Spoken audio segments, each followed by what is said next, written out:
All right, I'm really excited to dive into this chat today. All right, so I see some folks are still joining. Thank you all for joining. We're gonna go live here in just about 10 more seconds. It sounds so fancy. I like to have fun countdown. Yeah. I like for everyone to know what's going on, it's like, yeah, absolutely.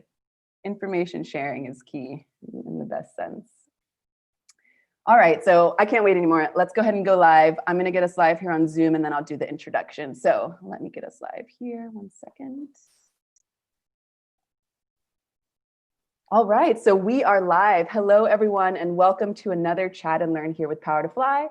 My name is Mariella, and I'm super excited to dive into this next hour with you all. I had a chance to speak with our guest speaker offline and realized that we have some things in common. I'm currently in Argentina, and she was here in Argentina in Misiones, which is one of my favorite parts of Argentina, when she was about 7. I think that's right, Kate? Well, you can dive into that a little more later. So anyway, I'm super excited to jump into this next hour with you all. But before we start, I just want to get into some housekeeping rules so that everyone feels warm and cozy and feels, knows that they can share their voice in this next hour. So first, I just want to say thank you for taking this hour out of your busy schedules to join us. I know that a lot of crazy things are happening in the world, and I really believe in the power of digital community. So, with that said, turn your cameras on if you can. It's okay if you haven't showered. I've done several of these chats before showering, and the good thing about this is that no one can smell you, so there's no judgment here. You can put on your virtual backdrop if you want. You can, be running or walking or cooking. One thing that I will say is I know that we live in a world where everyone multitasks. So I would ask for your participation by being present with us in this hour. So that we can hear from you. It's not meant to be something where, you press play and you hear someone speaking at you. We really want to hear your voice for this next hour. So with that said, I've muted everyone upon entrance just to avoid any background noises, but I can't stress enough, we want to hear from you. So feel free to take yourself off of mute at any time, turn your cameras on at any time, and be present with us. This is being recorded, so you can rewatch this video on PowerToFly later and, take notes as you please there. And then if you do come off of mute during this recording, you will be featured on our YouTube channel and on our socials, and also just on PowerToFly. So just so everyone knows that. If anyone has any sensitive information and they want to be kept anonymous, feel free to find me in the chat box and write to me anonymously, and I will flag your question or your reflection to our guest speaker. Great. So with that said, let's jump right into meeting our guest speaker here. Oops, I got a little ahead of myself. I'm super excited to jump into this next hour. So I'm going to pass the mic over to Kate. Kate, let us know a little bit about yourself. How did you come to learn about PowerToFly and what you're excited to share with us today? Great. Thanks so much for having me.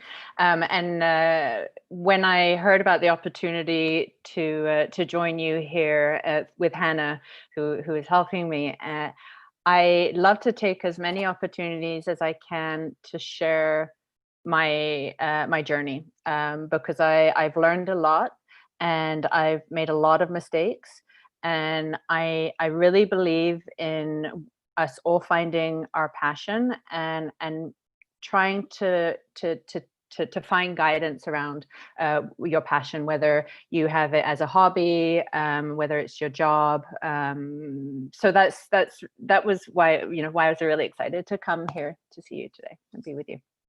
Awesome. And so I'm not going to read what's on the screen here. So if you kind of want to give us a little kind of in a nutshell, a little bit about your journey. I know you're going to share a little bit through the hour as well, but let's just go ahead and get the nitty gritty out. And of course, all of our live callers can dive in with some more questions later on.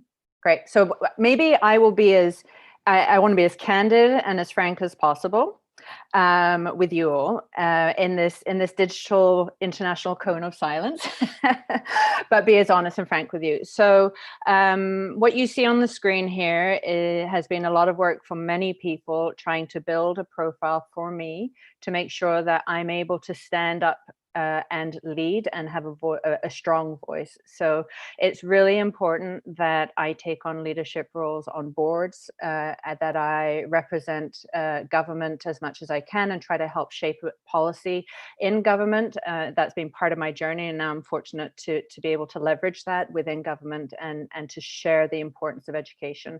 And also awards are important. They build credibility, they build, again, telling the story, and they help impact other potential the next generation coming up to show the importance of making change, and that making change can be recognized and should be recognized. And it's all of our jobs to make sure that we're helping empower the next generation. Absolutely. Well said. So Kate has presented a nice introduction here that we're just going to take slide by slide before we get into the awesome questions that you all have submitted offline. So Kate, I'll go ahead and pass the mic to you, and you can let us know, what you would like for us to kind of keep in the front of our minds throughout this chat here. Yeah, great. So maybe we can just jump right to the next slide.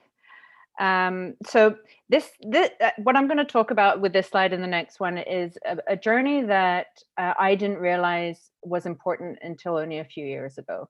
I fell into a passion because I felt it in my heart, but I didn't realize that there was a legacy behind me of women in my family who had trailblazed a similar path in education, albeit different subject. So it took me, I don't know what, where my head was in the sand somewhere, but it took me a while to realize that there's a history behind me that I need to connect to, and I've taken the time over the last few years to do that.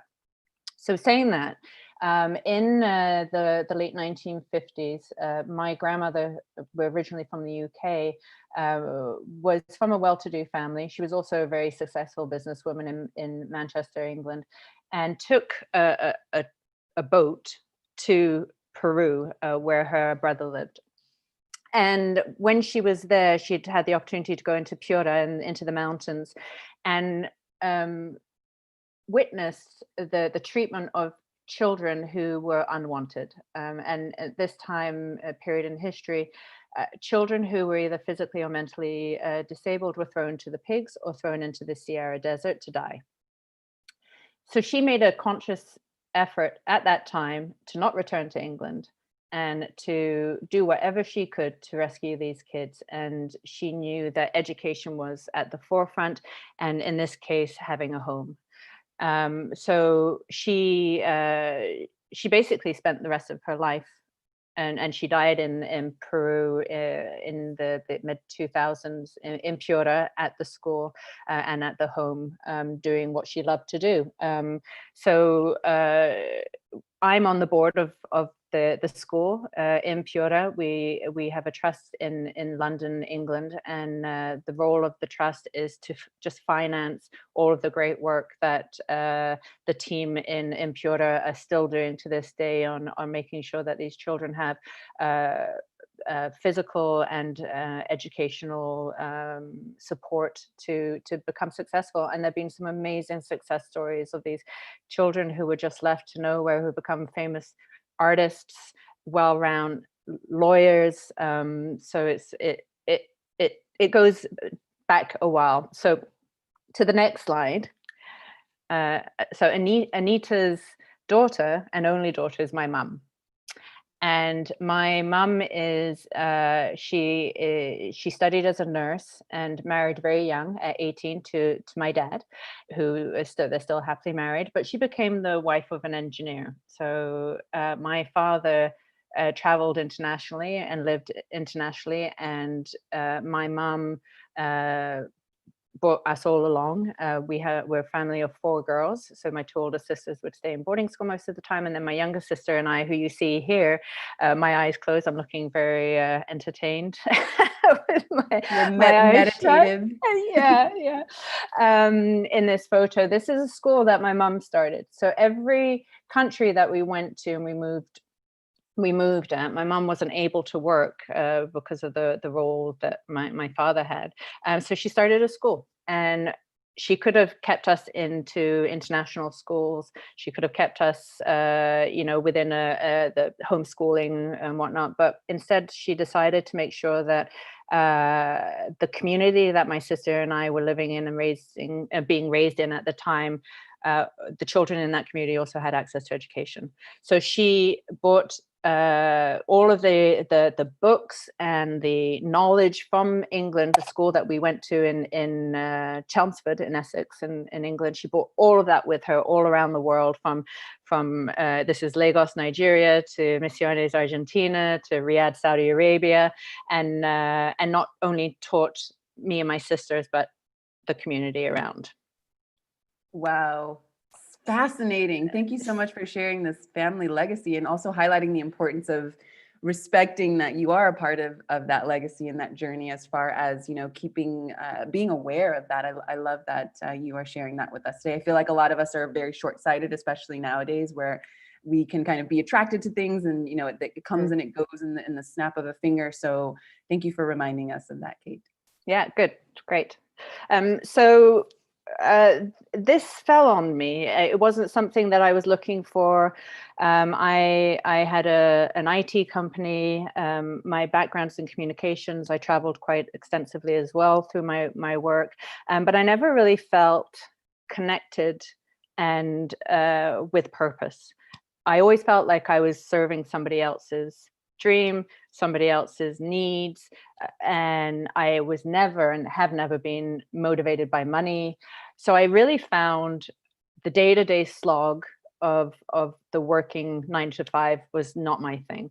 Then I started an IT company with my husband when the company that I was in said that they wouldn't allow me flex time after I had my third child, and I had, at that time, they were 0 to 3.5 years old, and I just couldn't manage as a mom and such young kids and traveling and whatnot. So my husband and I started an IT company. He's a consultant, and that really allowed me the flexibility to have the kids in the back of the car while I was going off to a client and delivering something, or you know, having the kids at home and being able to pick up and be really present as a mom. I really felt that was an important part of my journey to lay a strong foundation for them. So when 2012 came along and I was reading in a Guardian newspaper the impact of coding skills, learning to code in Estonia, I had, for the first time, a light bulb went off, and I thought, holy crap, this is the most important thing that we need to be doing for the next generation. And I said to my husband, and literally this is like within a few days, I turned to my husband and I said, look, I've got to do something about this. Our kids, and you know, my 3 girls, or our 3 girls, are entering into the school system. They are not learning the skills that they need for the 21st century. And if our kids aren't getting that, we need to do something about it. And not just our kids, we need to make sure that every child has access to these skills if we're going to have a strong, innovative and progressive culture and country. So had a family reunion with my gang, and there was a unanimous, you're good, but you can go off and start your charity, which is, at the time, it was a not-for-profit. So off I went with my well, no, actually that's not true, not right away. Right when I got the okay from the family, I spent about 6 months researching. I needed to validate my passion and what my purpose was. I might think it's really important, but if people around me don't think it's important, then it's sort of a moot. It won't go anywhere. So I met with university professors, I met with industry leaders, I did as much research as I could on, I knew nothing about the education system other than I had kids. So how the education systems are structured, what are curriculums, how do they work, and did a whole load of research to allow me, and I think this is an important part, to allow me to ride through every downturn since I started, because I had such conviction of what I was about to do, that all of the no's, all of the really tough, dark times where you think, why on earth am I doing this? I was able to pick myself up and continue. So I think having the passion, but really having a strong understanding of your belief to that passion and the knowledge to that passion is really important.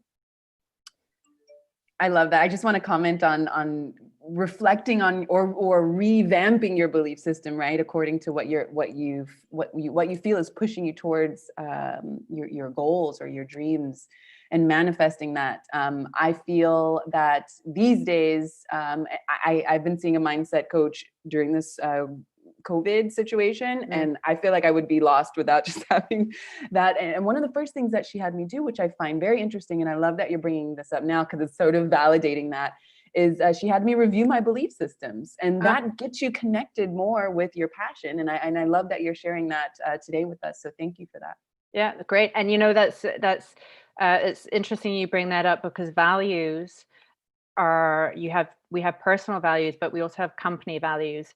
And as an employee, you need to believe in the values of your company. And if your company doesn't understand the values that they hold dearly, then there's no connection that you can really make to it. So I think values are on a corporate level as well as a personal level. There needs to be that connection and that match. Absolutely. Absolutely. Did you want to speak about anything more on this slide, or shall we go to? No, yeah, we're good. We're good. Okay. I'm mindful of time, so I wanted to talk to people more than so when we started, again, this was in 2013 when I walked down to the shop and got the paper signed to start the organization. And I think there's a part to starting an organization that needs to happen to allow you to start to access funding or hustle for recognition, and it's to actually get credibility and some experience under your belt. I started to go into classrooms. I had kids, so I knocked on the school and said, can I come in and try some of this stuff out? And I went to one of our local universities, and I knew that there was so research is a big thing. I knew there was a professor who was interested in coding. So I harassed him on email and I said, look, I need to meet with you. I need to talk to you about this. And so he finally met with me, and I said, look, can I come into your classroom of 500 students, and can I just pitch? I need help. So he said, okay. So I stood in front of his classroom and I said to, the 520-year-olds, I said, I don't know how to code. I'm an English literature major. I said, I don't know how to code. This we need to do. I need all of your help. Please, please join me. And we had about 25 students come down afterwards. And then we had our next meeting the following week at McGill, and all of these computer science brains and really interested in education were the ones who got me started. So it did start volunteer based. We had zero money. We had 100%, if not more, passion in what we were committed to do.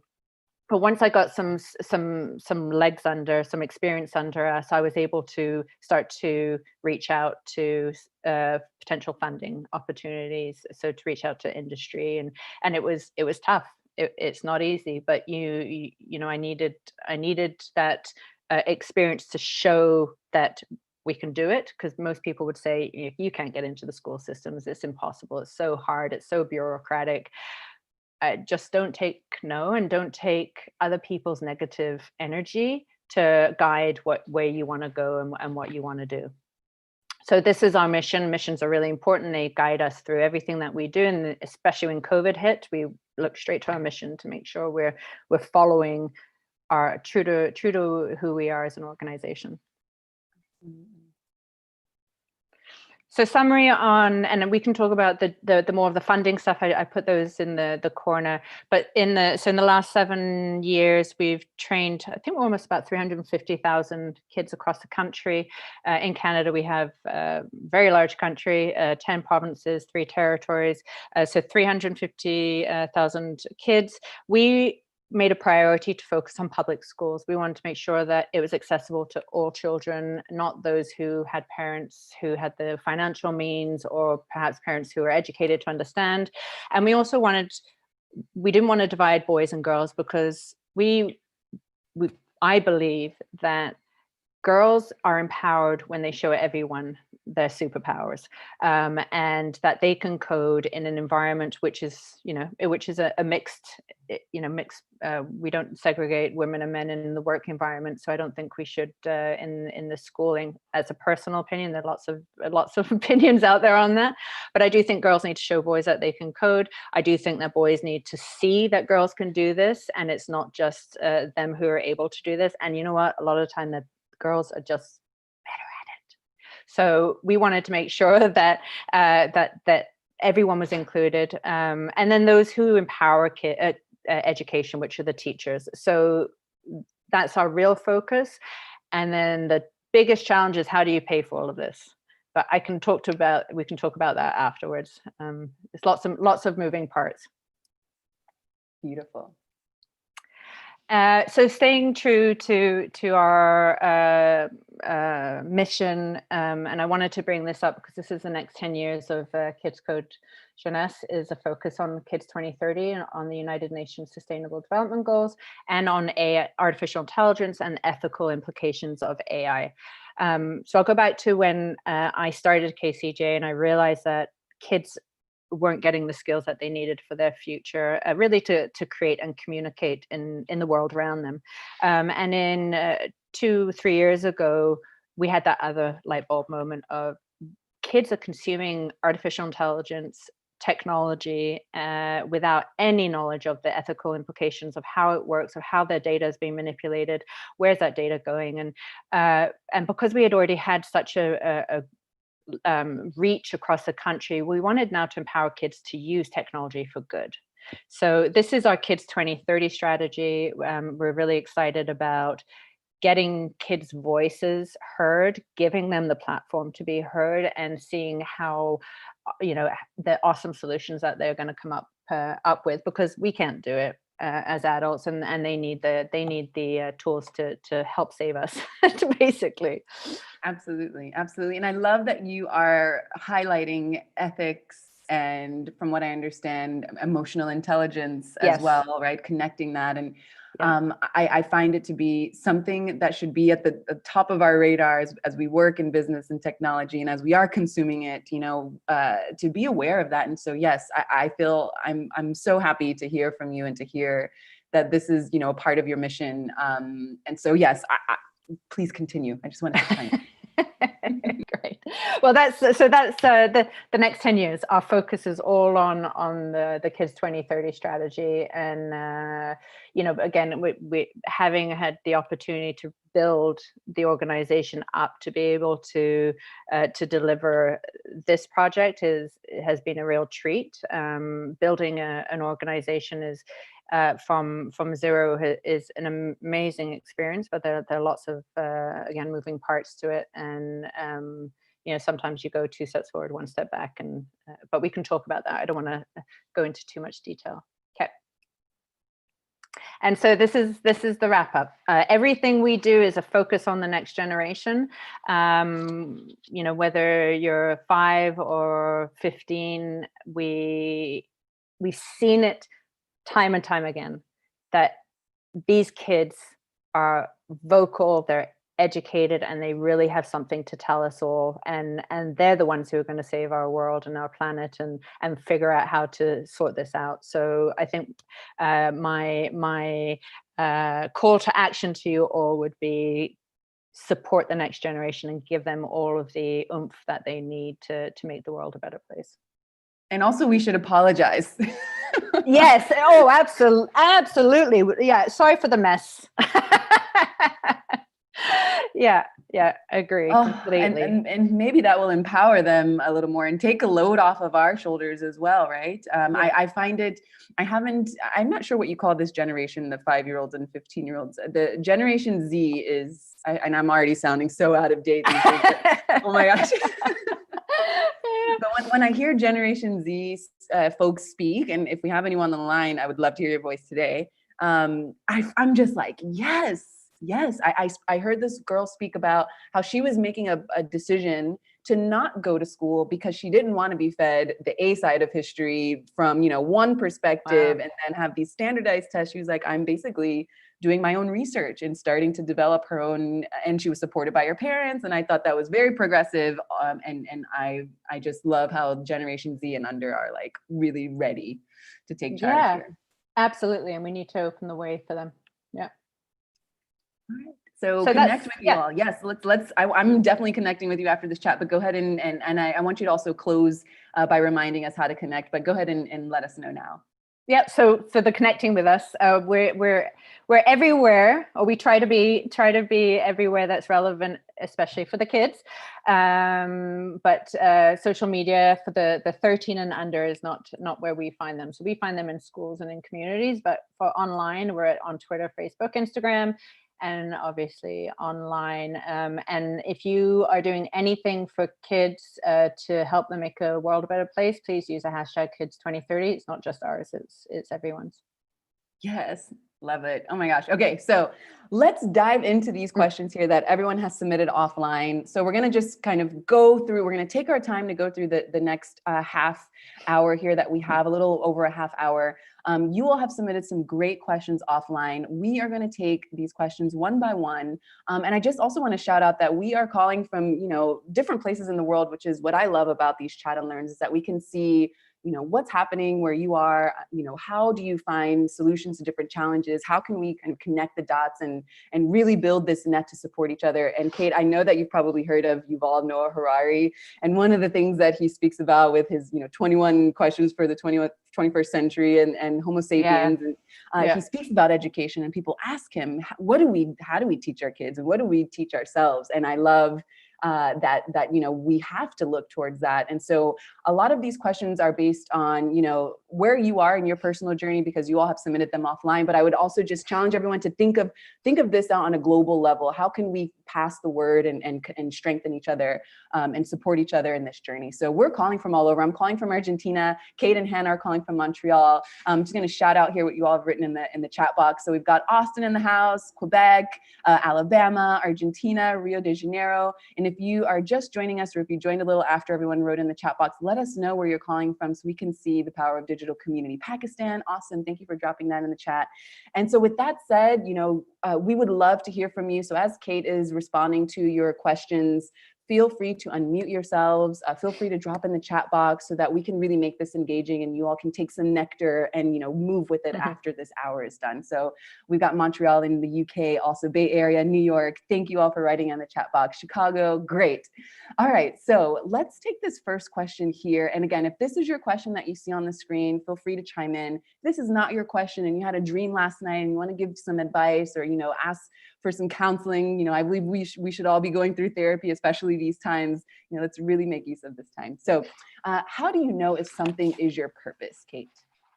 Okay, does the person who wrote it, if you want to jump in, is there anyone online who actually asked the question, or I can jump in, but just so I know where you are. And no, okay. So how do you know something is your purpose? That's a loaded question, for sure. I do really believe in, again, coming back to what I was saying earlier and starting the organization, is you really need to feel it in your core, that because you're going to get shaked and banged around, and there are going to be those times where you just don't know why you're doing this or where you're going.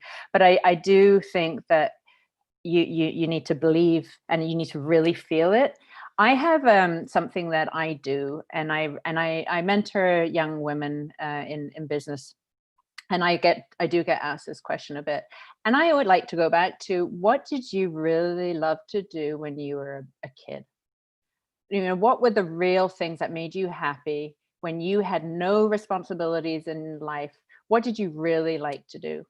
And I think that's a guiding that I would encourage you all to do, is what did you like to play with? How did you like to interact? And really, what made you happy? Because I think as adults in the society, we're so bogged down by what society has made us to believe is right and wrong, and we're so consumer oriented that I really to break down barriers and be true to who you are and find that purpose will allow you to go straight and continue on a path that, you might take some twists and turns. You obviously going to take twists and turns, but you'll be happy, and you'll know that you're doing something purposeful that means something to you, and maybe making an impact in the world around you.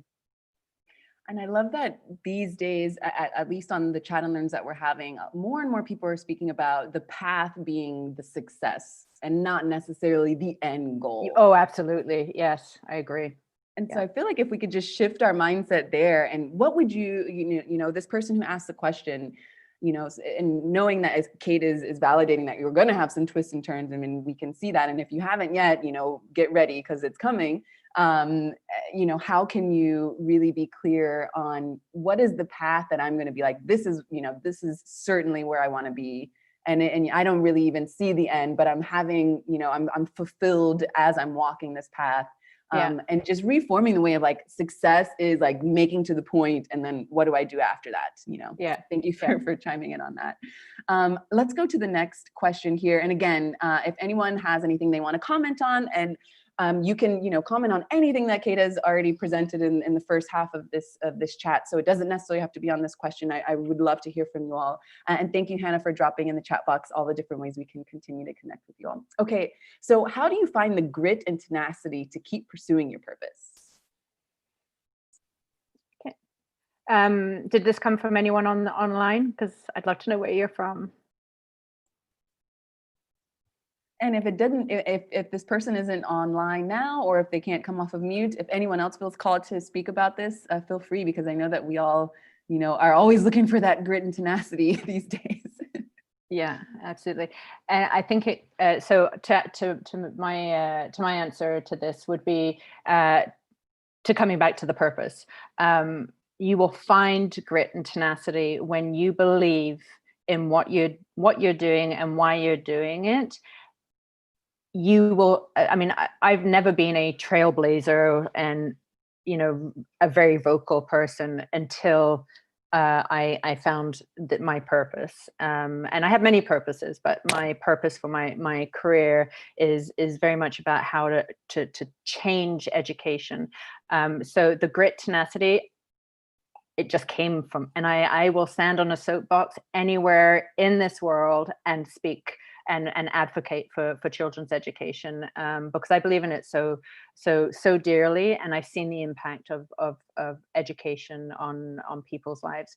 I do think, given the audience, I believe we're all women on the call, learning to fail, not always being perfect are two very important components to staying, keeping that grit and tenacity. I learned to not be perfect a long time ago, because otherwise I just wouldn't be able to do the amount of work I do, and perfection isn't always needed when it comes to pursuing your purpose. And failure is going to happen, and you need to dust off those knees and get right back on and continue on the journey.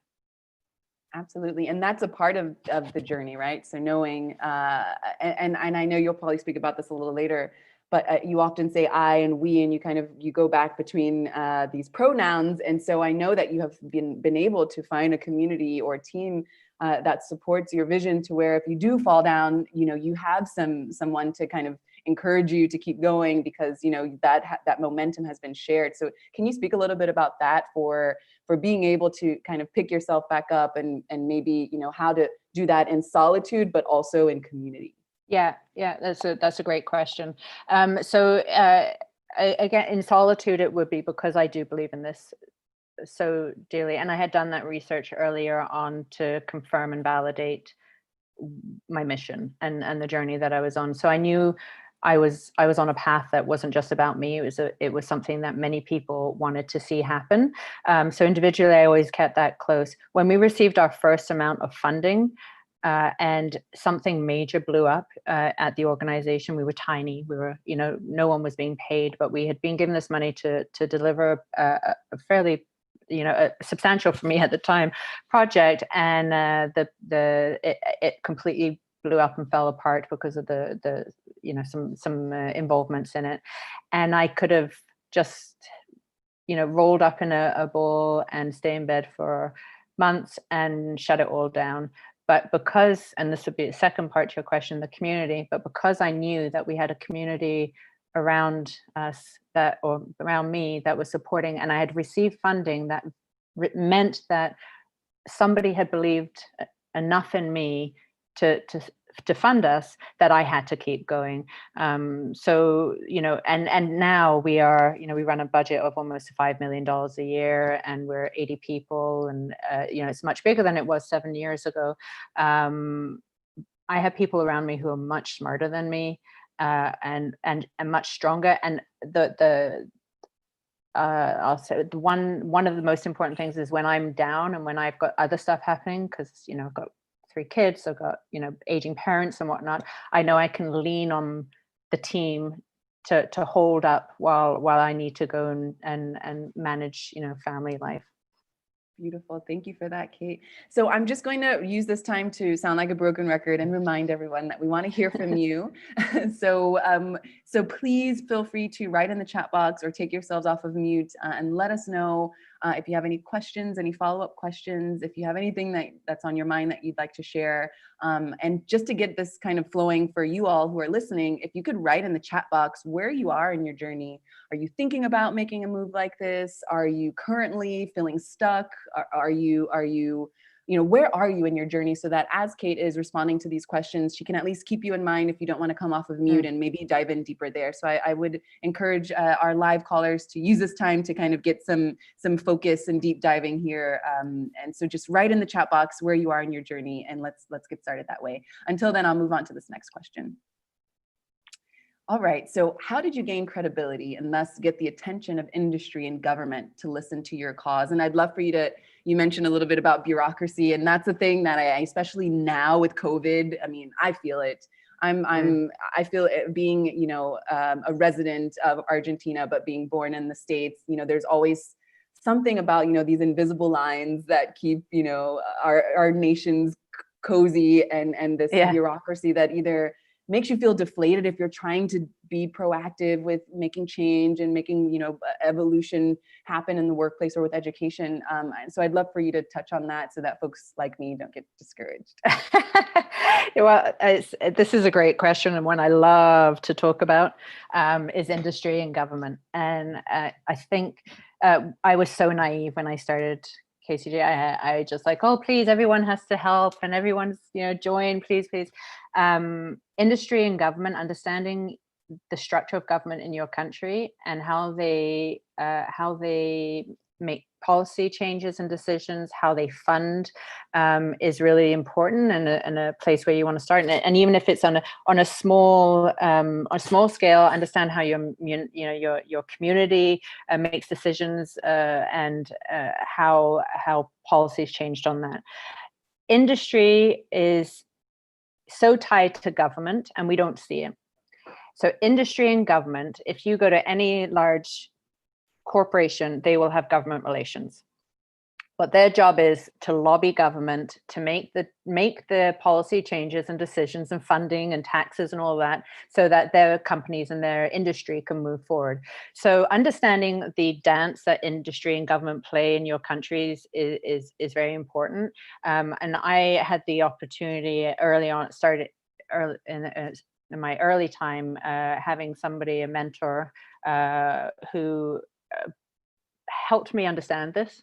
And that really was our first major funding, came from learning how to play government, and not in a negative way, but how to speak to government, to understand government, to reach to government, and then work it to industry. So they're very tied together, and to not understand how they work together would probably, I don't think would build as much success as if you do understand. How you get their attention is also working with each of them, and to get their attention. For industry, you have to understand what is the interests of the companies that you're trying to reach out to. Do they have corporate social responsibility initiatives? Email them, just, reach out to them and tell them why you are a good candidate, your organization is a good candidate, and align why to their objectives and needs. Government also has mandate letters. What is the mandate of government, and tie and align what your issues are and your purposes to what the government's mandated to do by the public. And in Canada, we have democracy, mandated to do, and then you align what you want and pitch to them. So that's high level, but it's definitely the understanding those two together is important. Beautiful. Thank you so much for that, Kate. I'm going to now flag some things that folks are writing here in the chat box. I've got some private messages and some public ones as well. They're letting us know where they are on their journey. So I have a private message here. I feel called to do something, but I'm having a hard time focusing in on how to help. And then Vanish here writes, I've started online code camp with kids in Pakistan. Congratulations. Awesome. And I'm aiming to reach out to street schools so that disadvantaged kids can get some similar education. Trying to get funding is also one of my next goals. Okay. Yeah. And then we have Alda here. I feel stuck between wanting to do many different things and not knowing which one to pick. And then Madison here writes, I work for a nonprofit that is a technology matchmaker for government and industry. And it is such a crazy relationship. There you go. Yeah. Yeah. And then I've got another private message here. This information is so valuable. I almost feel out of place here. Everyone is doing these big things and changing the world. I'm here just trying to figure out where to start. Hey, I want to start a business, but I have no idea where to start. Yeah. No, and I mean, I get that's given me goosebumps. This is where innovation happens, is by you having these ideas and feeling it. You might not know what it is yet. Keep exploring, keep looking, keep attending. But to be really honest, I wish sometimes that it was still 2013 and I was just starting out, because it is, what now it's such a large organization and company, we're making, great impact, but I'm not the one in the classroom anymore. I'm not attached so close to what made me so passionate to start the organization. And I try as much as possible. And I Hannah knows this, is to get back into the classroom, because I need to be reminded of why I started and to see those those big eyes of youth starting to learn. So completely don't feel, we've all been there, whether you're big or small, at that point where you're wanting to start out. Funding is really tough, but again, if you can find people around you who believe in your cause, then asking for money is not asking for money, it's asking for people to help you with your cause.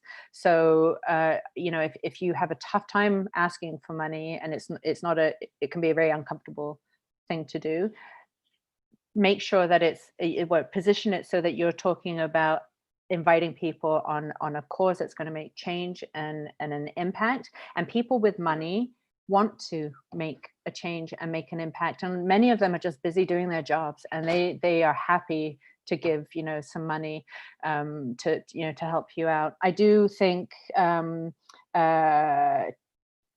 not overpromise is important. So, start with those little pilots and if you get that 5,000 or 100,000, that you can actually deliver on that, because delivering on what you promised is just as important as getting the money.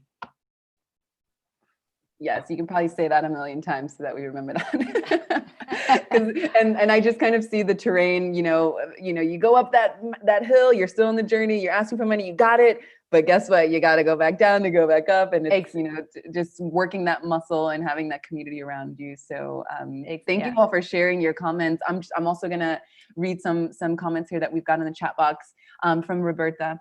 So I started a nonprofit in 2016 to help people with non-traditional backgrounds become proficient programmers, start a startup, or get a job. And I built a community where people from all backgrounds are represented. Awesome. I'm very passionate about this purpose, but I feel what's dragging us down is myself not wanting to take the role that you have for a KCJ. I'm not interested in that kind of role. I basically just want to code and work with others writing code and have other people run our unbootcamp program. Do you have any advice? And Roberta, I would love for you to take yourself off of mute as well if you want to chime in with anything else. But Kate, let us know. Yeah.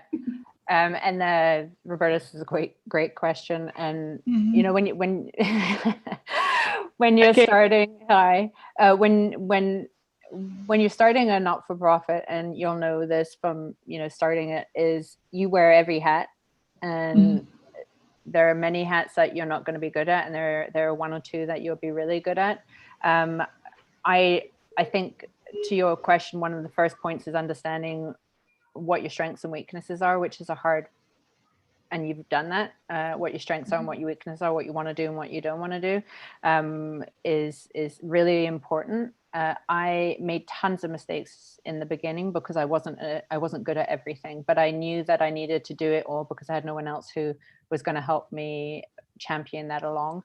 And it was when I started to get some people around me who had the skills that I didn't have. So surrounding yourself with one or two people who are able to complement your weaknesses and fill them for you. So it might be someone who's wanting to take that leadership role and go rah rah and to government and industry things while you're in doing what you really want to do and still being the founder of it and the heart of the organization. But I do think you're not going to be happy if you continue doing something that you don't feel comfortable doing, and finding someone else to do that is completely legitimate and makes sense. And I know what I'm really good at, and I have tons of things that I'm terrible at, and being fortunate to get people who believe as passionately as I do in the cause, but have those like superpowers that have helped us propel forward. Thank you. I think a big issue is funding as well, like being able to pay somebody a decent salary and say, hey, this is going to be your role. Can you make this your job, basically? And that's where the challenge has been, is having people like, yes, I can take this, and I know it doesn't pay well at the moment, but I can make it work. And that's been our issue mostly. Yeah.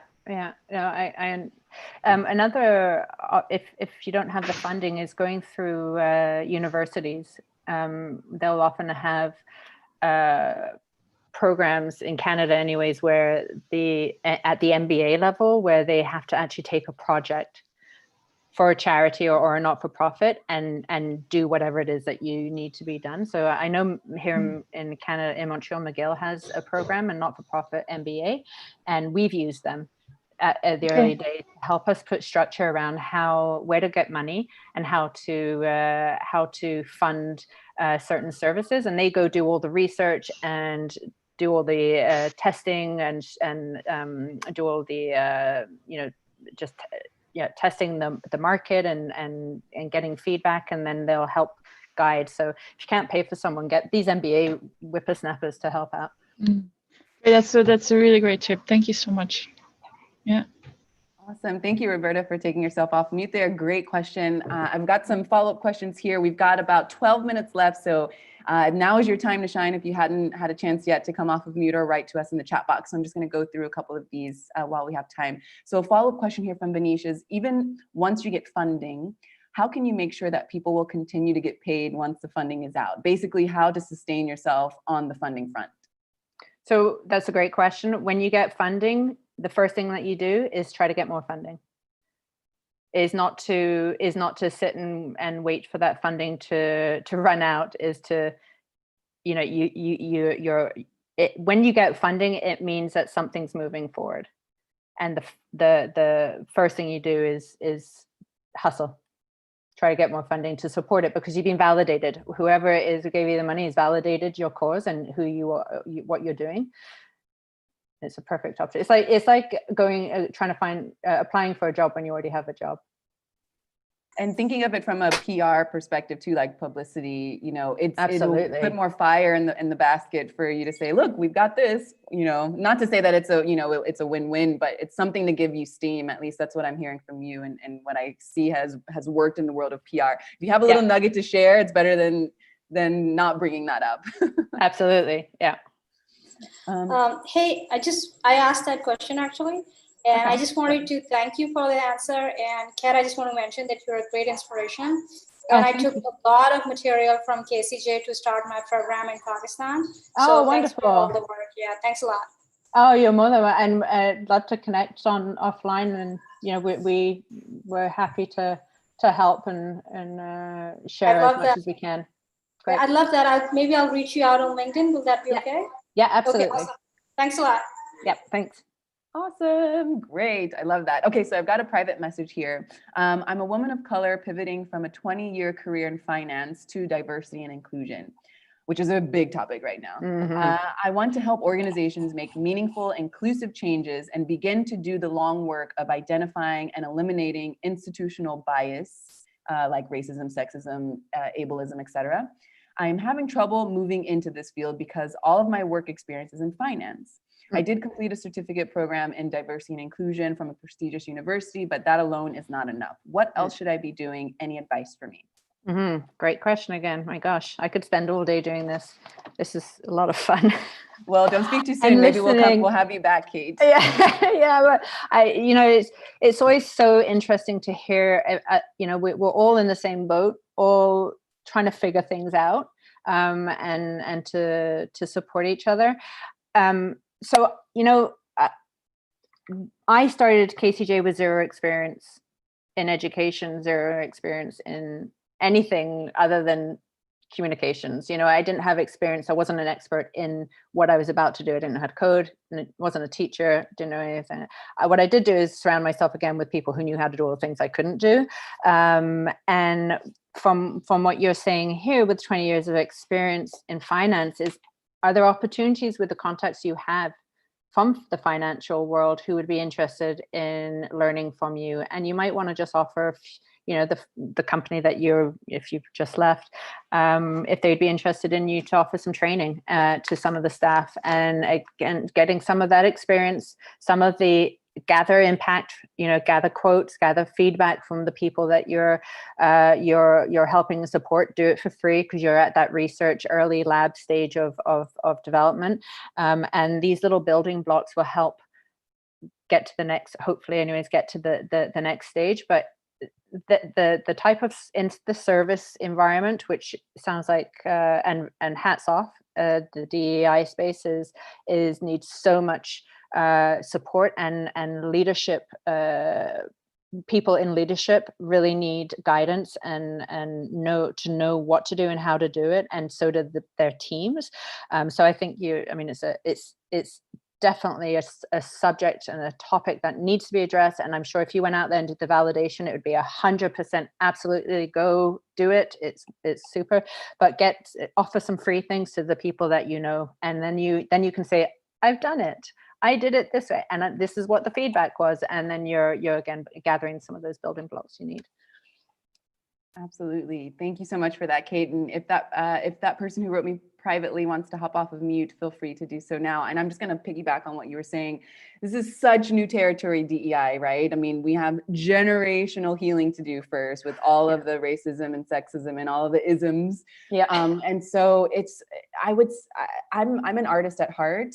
And I believe that we are all creative beings and we're all artists. So I love that you even posed this question. What did you love to do as a kid? Because for me, that's the moment you're like, I don't need to worry about any of the systemic things, if you're privileged enough to not see that every day. And just to reflect on how can you experiment with ethics and with emotional intelligence. And I feel like that is going to add light to your path instead of, doing it for money or to be able to be, fit into these same leadership roles that did not have DEI. So I think that for that person who asked the question, I don't know that there's a right way to do it. I don't even know if we found the way to do it yet, because we still have so long to go. So please don't feel discouraged, and have fun as you experiment. That would be like my take on your question. Hi, it's Caroline. I asked the question. Thank you so much. That was really, really helpful. Great and good. I mean, good on you. That it's something we all need. I think another layer of it for me that's motivating me is that a program that was focused on giving underprivileged undergrad students an opportunity is how I got that finance career. Oh, cool. So it's also about giving back for me, that I want to pull up others the way I was pulled up. So just awesome. having a little trouble getting a foothold, but I love your advice. I'm going to keep doing my research, keep plugging away, and then offer some training to some of my networks for free and see if I can gain some credibility there. So thank you so much. That advice is really, really helpful. Awesome. Good luck. Thank Great. you. And I just want to use this as an opportunity. We've got about 5 minutes left, but for those of us who are on the call live, if you would like to drop your LinkedIn or any preferred way of people getting in touch so that we can really put these things into practice that Kate is highlighting today, so that you can, if you want to experiment or explore, or you have some research that you're doing, know that we are, at least the folks who are joining us live are interested in this topic, because, we've been on the call for an hour. So I would assume you wouldn't mind if someone reaches out. You're free to reach out to me on LinkedIn, Kate as well. Before we close, she will go over how you can connect with her. But all of our live callers, please, use this chat box to drop in your preferred way to connect so that we can support each other. And in the meantime, I'm going to flag here this comment that Naomi has written here. It's great. So being in that stage of trying to find a career purpose definitely resonates with me. I'm a student in software, and then she's question Generation Z, question mark. So I still have time to do things I loved to do as a kid. I love learning and teaching, and I'm actually on my way to starting a code club with KCJ in my own community. Yes, awesome. Definitely using that time to explore is a blessing. Thank you for that. Did you want to chime in on that, Kate? And Naomi, feel free to take yourself off mute there if you want. These are, when I hear Naomi, what you're saying empowers me, and it's one of those things, again, helps me continue doing what I'm doing. That you are inspiring the next generation in your community is exactly what we set out to do in the beginning. And again, we cannot do this alone, and it takes a village, it takes a community, it takes all of us to step up, and that's what you're doing. So it's super inspiring. Thank you for sharing that. It energizes me. It fuels me to keep going. Yeah, thank you for sharing as well. Honestly, sometimes that's something we don't realize, that like it's not on on us. Yeah. Sometimes it's not on us. There's a lot that goes into it, and a lot of other people who have the same vision, so that we can get the help that we need to push forward and things that we want to do. Exactly. So that's something I'm experiencing now. Yeah, thank you. Awesome. Thanks for sharing. Beautiful. Okay, so we've got about 3 minutes left. Before I ask Kate to leave us with some, food for thought and things like that, I just want to do a light pause here to give anyone a chance who wants to take themselves off of mute to go ahead and share their voice. So I will take a glass of water here. This usually leaves some space for people to get the courage, and then you can go ahead and hop off of mute. Sometimes it works.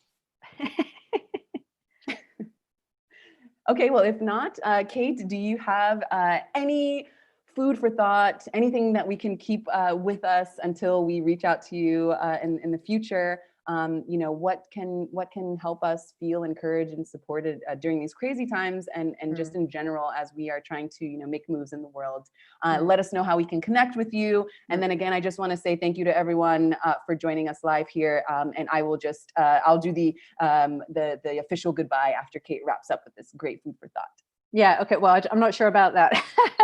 But I just want to say thank you, everyone, for joining and spending the time with me. Again, as I said in the beginning, this is a journey that I've been a privilege to be on, and to have the support of so many people to do it along with me. I do want to leave you with one takeaway that I tell myself every day, is to be true to myself and to be honest and as genuine as I can every day.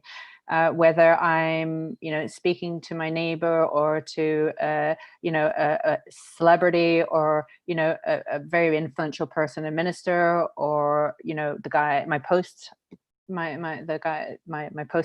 who is a man. I say the same thing, and I'm the same person, and I really think that has served me well, and it makes me really, really happy, because I am me, and I'm not anybody that somebody's told me to be. Absolutely. Great reflection. I learned a lot, and I'm super excited to learn more with you all, learn more about what you do, Kate, and support the good work that you do. I feel very inspired after sharing this hour with you all, and I know that you all have as well, because I see you all writing in the chat box that this has been an amazing conversation and great advice. So again, thank you everyone for taking the time out of their busy schedules to join us today. We will be connecting with Kate offline. I know I will, and I hope that you all will as well. And until next time, I just want to say, please take care of yourself, be true to yourself, and don't let anyone tell you no. Great advice. All right, everyone. Enjoy Great. the rest of your week. Thank you.